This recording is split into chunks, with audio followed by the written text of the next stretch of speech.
Hey everyone, this is George Couros. Welcome back to another solo episode of the Innovator's Mindset podcast. And if you've been listening to my podcast over the summer months, first of all, thank you, because I know much of my audience is, teaching in North America, they work with schools, and I appreciate it that you would take time out of your summer schedule to connect and listen to me. I try to purposely keep them really, really short. But I also recorded all these episodes before I went on my summer speaking tour, which is something I've been doing for probably the last 15 or so years. And this is the first time I've actually sat down and recorded something on my own new, probably in over 5 to 6 weeks. So it's August 31st when I'm recording this, and you'll see this early in September. And I just wanted to kind of share some of my excitement about the upcoming school year. And it's not because of like my own excitement. It's because of the people I connected with this summer and their excitement, their enthusiasm, and really how people are really focusing on really kind of being vulnerable and sharing their own learning and leadership. I think that's something that really, really matters to me. So I just want to share a couple things that I saw over the summer. And then one story in particular, I'll save for last, that I feel kind of set the tone for how we kind of look at the world and how we get people to move forward. And it was on my actual very last day of speaking before I headed home just this prior weekend. And by the way, when I'm recording this, I'm doing a short episode. It's my son's birthday. He's taking a nap right now, and I'm really excited. Marino's 3 years old, which is unbelievable to me. To watch my kids grow up is really such a blessing. So some of the things I noticed this year, and the thing that I think really kind of resonated with me is I've been doing this for a long time, and this is the most excitement I have felt for an upcoming school year since 2020. Now, I'm trying to not have recency bias here and thinking it was like, because honestly, I felt it was the best year ever, and I'm including pre 2020, but I'll just kind of save it to since 2020, just to kind of inform recency bias. And, it is my perspective based on the school districts I worked with. So I if you're thinking, oh no, our school district is not excited and everyone thinks it's going to suck, or we're having this obstacle, of course it didn't go, but just from what I saw, there is a genuine enthusiasm for the year. And I feel people are just really focused on their own community more than anything recently. And that all being said, that enthusiasm wasn't in the absence of problems. It wasn't in the absence of obstacles. But I felt that schools with their communities are really coming together to really kind of find new opportunities for their kids. And it just was really kind of interesting to me to see that this year, because I will tell you, I go into places, I'm not just a rah-rah guy. Like, I really try to make sure people feel appreciated and affirmed for the work that they're doing. But I challenge people too. And that's something that really, really matters to me, because my hope is that people will grow through, some of the challenges, because I've grown through some of the work that I've done. And if you're bringing me in to just kind of say you're the best, it's just not me. I want to kind of, challenge people to grow, because that's something we expect from our kids. Need to expect from ourselves. And it was just the enthusiasm to grow was really, really fascinating. And there's an excitement that I haven't felt a long time. And it kind of leads maybe, and again, I want to make sure this is really clear, because I don't want to get this clipped out of context. It's not that there's no problems. And you could be listening to this. You can be in a community where, hey, we're going through this in our community. This is something that's there. It was just the experience I had going to school districts all over North America. The excitement I felt for the year was unbelievable. And so I hope that wherever you are, you're feeling that. And again, it's not that we don't have obstacles, but I just feel that there's an appreciation that we really can overcome them when we work together. And kind of leads to the second one. There just seemed to be more of a vulnerability in people's willingness to learn and try and just say like, hey, I don't know some stuff. And maybe it's because of like artificial intelligence everywhere. It's kind of making everyone feel a little discomfort, if not a lot of discomfort. but there's something like that. There's a really good opportunity when something really kind of just goes into our world and it really disrupts us. It actually humbles us in a way that we have to actually feel like we realize we really don't know everything, and that there's always going to be new things. There's always going to be new opportunities. There's always going to be new obstacles. But what I really appreciated was not just from teaching staff, not just from, support staff, custodians, from secretaries, all the people are connected with, but from leadership. And I'll talk more about that in a second. There was this real vulnerability to say like, hey, I'm still trying to figure out, I'm still trying to grow, I'm still trying to get better. And when you have people openly saying that, there's almost an appreciation. Like no one likes when everyone knows everything, no matter as much as that might feel good. It's when people say like, hey, I'm struggling with some stuff, that it actually opens the door for other people to say, yeah, I'm struggling with some stuff too, and that's okay. And I felt that was something that really, really resonated with me. And I do want to kind of step back for a second. I was actually in Washington State, and there was a principal there, and she said she listens to podcasts. Mary, if you listen to this podcast, I'm talking about you, okay?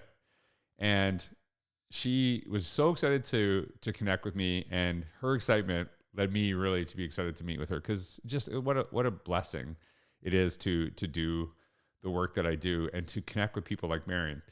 And she's someone that really wants to grow, wants to get better, but as a principal, she said to me, she's like, I have the best staff ever. And I met them.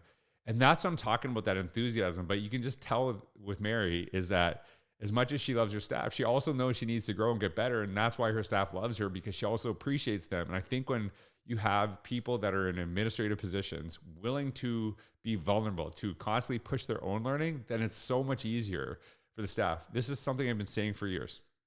You cannot expect people to take risks as an administrator if they don't see you doing the same thing. And I just feel there's more openness to this, that people are saying, listen, I don't know some things, but I want to figure them out. And so that really, really mattered to me. And before I share about my last day, there is something that and again, recency bias, I don't want to say this is everywhere, but there was this interesting shift, and maybe it's because I'm looking for it, and maybe because I'm really focused on it, that as much as people are focusing on innovation and really, pushing the boundaries of what is possible in school, while understanding there's certain requirements that we'll always have to do, whether it's curriculum, state standards, provincial standards, whatever, there's also this emphasis on really hitting the fundamentals like literacy and numeracy. And what I love about that is that there is a shift in these communities that I noticed where it's not either or, but it's both. That, hey, we really got to focus on these fundamental things and really nail them to actually get to that next space where we can really be innovative, where we can do things that our kids can do. But if you don't focus on that, then we can't do the innovative things. And as much as I would say like literacy and numeracy are those fundamental things that people really focus on, which they were, the other thing was really kind of respect for each other.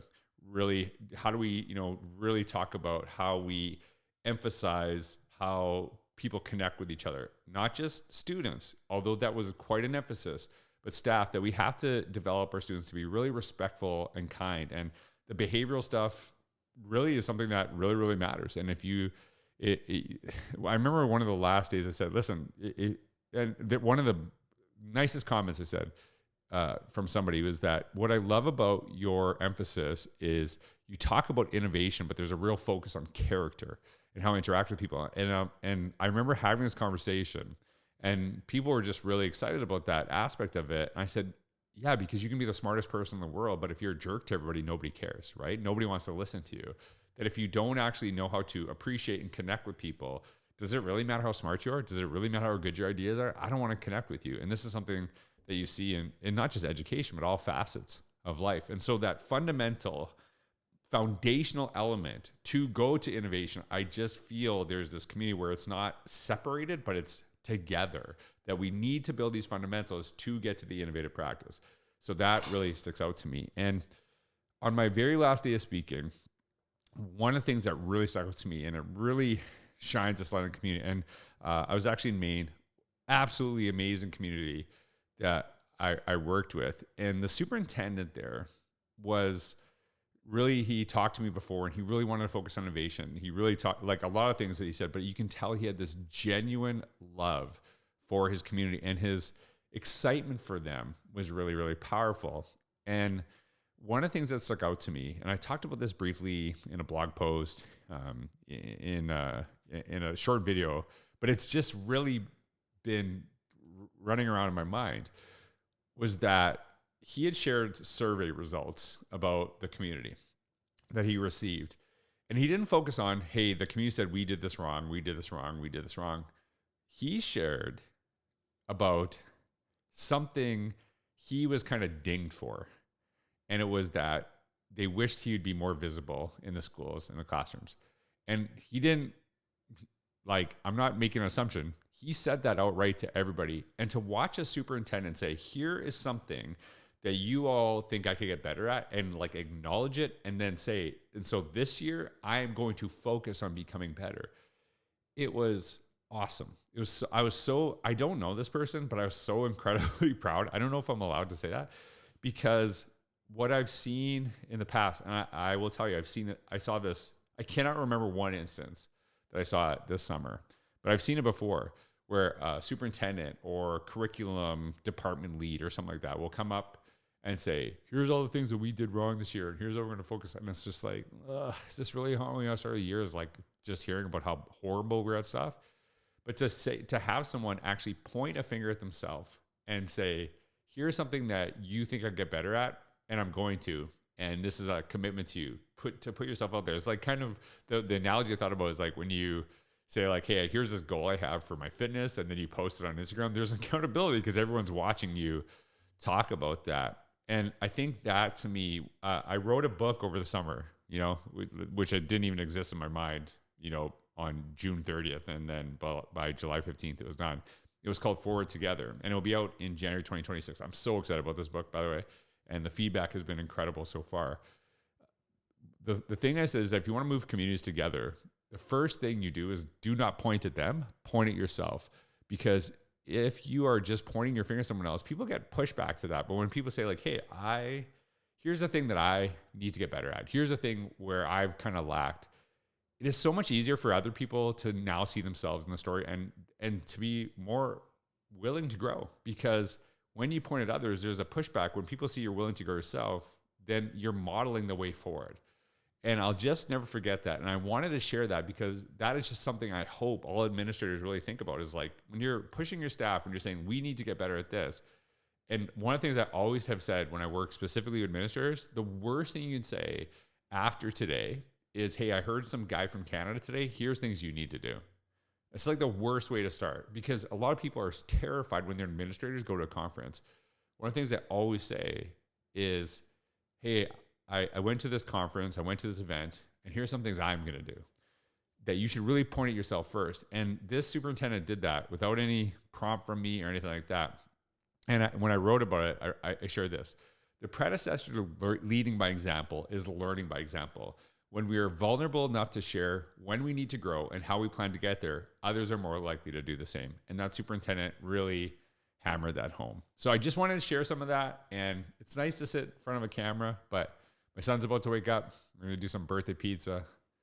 Thanks for being here. Thanks for taking time out of your day to spend time with me. I hope some of these lessons resonate with you, but I hope any of you who I met, if you met me this summer, let me know. I would love to hear from you, because it was such a blessing to connect with so many incredible educators.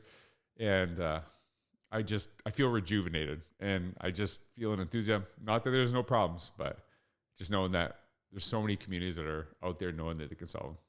I hope you have a wonderful day. Thanks for all you do. Take care.